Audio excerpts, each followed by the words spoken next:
Hello students, आपका मेरे channel विकास education point पर स्वागत है। विद्यार्थियों, आज मैं आपको शिक्षा निदेशालय राष्ट्रीय राजधानी क्षेत्र दिल्ली द्वारा दी जाने वाली क्लास 9th के सामाजिक विज्ञान विषय से भूगोल से वर्कशीट या कार्यपत्रक 62 का अध्ययन करेंगे। विद्यार्थियों, यह कार्यपत्रक 10 जनवरी 2021 की है। आइए अध्ययन करते हैं। आज का हमारा टॉपिक है पाठ 4 जलवायु।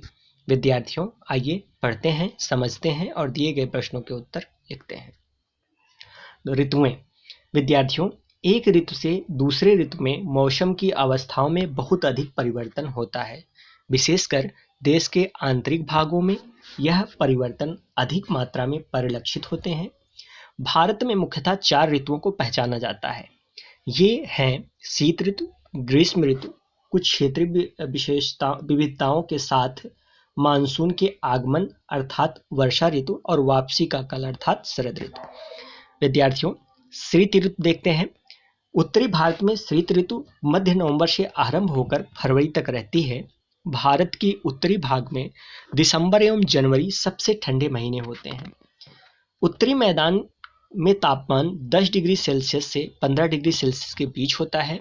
दिन गर्म तथा रातें ठंडी होती हैं। उत्तर में तुषारपात सामान्य है तथा हिमालय के ऊपरी ढालों पर हिमपात होता है। इस ऋतु में देश में उत्तर पूर्वी व्यापारिक पवनें प्रवाहित होती हैं। यह स्थल से समुद्र की ओर बहती हैं, इसलिए देश में अधिकतर भागों में शुष्क मौसम होता है। विद्यार्थियों, भारत में शुष्क मौसम क्यों होता है?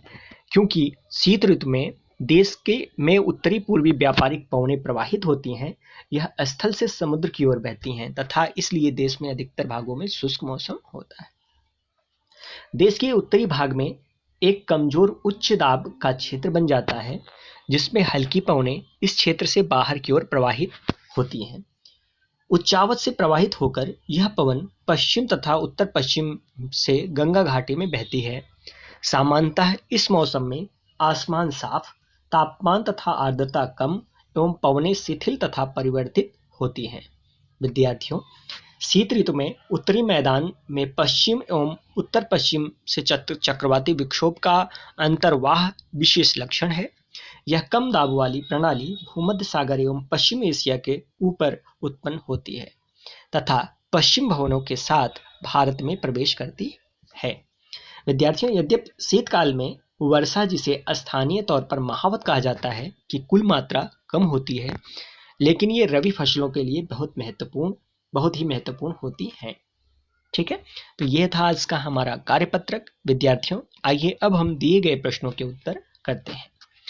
निम्नलिखित प्रश्नों के उत्तर दो। पहला प्रश्न है बच्चों, भारत में 4 प्रमुख ऋतुओं के नाम लिखो। तो इसका आंसर हम करेंगे भारत के 4 प्रमुख ऋतुओं के नाम। तो भारत में मुख्यतः 4 ऋतुओं को पहचाना जा सकता है। ये हैं शीत ऋतु, ग्रीष्म ऋतु, कुछ क्षेत्रीय विविधताओं के साथ मानसून के आगमन अर्थात वर्षा ऋतु तथा वापसी का काल अर्थात शरद ऋतु। चलिए नेक्स्ट क्वेश्चन देखते हैं। क्वेश्चन नंबर 2, भारत में शीत ऋतु की कोई 2 विशेषताएं लिखिए। इसका आंसर लिखेंगे भारत में शीत ऋतु की विशेषताएं। कोई 2 लिखना है बच्चों, हमने इसमें 5 लिख दिए हैं। आप अपने मन से 2 लिख सकते हो, इसके अलावा भी आप चाहो तो लिख सकते हो। तो विशेषताएं क्या क्या हो जाएंगी? उत्तरी भारत में शीत ऋतु मध्य नवंबर से आरंभ होकर फरवरी तक रहती है। भारत में उत्तरी भाग में दिसंबर एवं जनवरी सबसे ठंड महीने होते हैं। उत्तरी मैदान में तापमान 10 डिग्री सेल्सियस से 15 डिग्री सेल्सियस के बीच होता है। दिन गर्म तथा रातें ठंडी होती हैं। उत्तर में तुषारपात सामान्य तथा हिमालय के उत्तरी ढालों पर हिमपात होता है।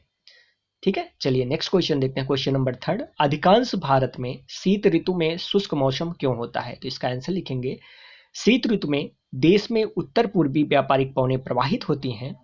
यह स्थल से समुद्र की ओर बहती हैं तथा इसीलिए देश में अधिकतर भागों में शुष्क मौसम होता है।